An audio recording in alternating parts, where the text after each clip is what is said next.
Apple proposing a $30 a month subscription to watch TV via iTunes. The service would rival the ones most consumers already buy from cable TV operators. Could this proposed plan work?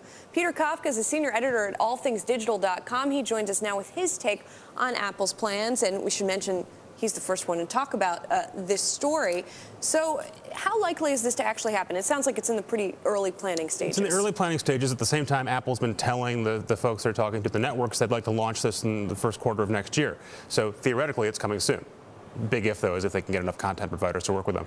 Well, how are they going to get those folks to sign on? Well, the carrot is, hey, look, we're going to offer you another revenue stream, and somehow we're going to make it so the cable guys don't get upset at you, and everything else works out fine. How is that going to happen? How are the cable operators? That's a really good question, and a lot of the network guys I talk to say, well, that's one of the biggest problems. We depend or treasure our relationship with people like Comcast. They pay billions of dollars a year for our programming. That's a sure thing. We don't want to upset that by then going around and offering a competing service through Apple. That said, they said that about DirecTV and cable satellite guys years ago. Now that's a full-fledged service, so it's possible. I'm curious about the quality here, because obviously people now really want high definition from their televisions.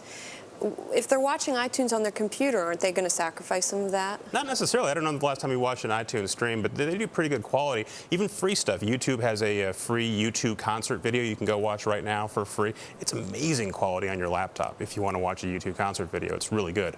I'm also curious, there are so many free content providers right now. Hulu, for example, where you can get a lot of the network shows already. Right. So we've seen this, obviously, in the digital world in the past. How do you get people to pay for something that they're already at least partially getting for free? Well, again, carrot and stick. You can, one, try to offer them something they're not getting already. Say, here's more stuff you're not getting, or you're getting it illegally and it's hard to get and it's poor quality.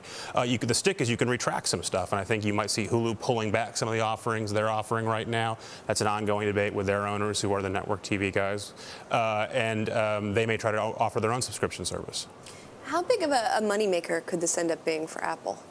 It's a good question. Apple usually, when it does a content deal, isn't that interested in getting money from the content directly. They usually offer sort of a 70-30 split with music companies, TV guys, et cetera. So usually this is them trying to sort of build up an infrastructure to get you more and more locked into using Apple software and then eventually hardware as well.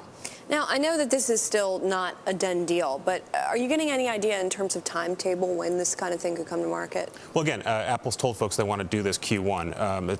From what I can tell, that depends completely on who they've got on board. If they don't have folks on board, they can't launch a service.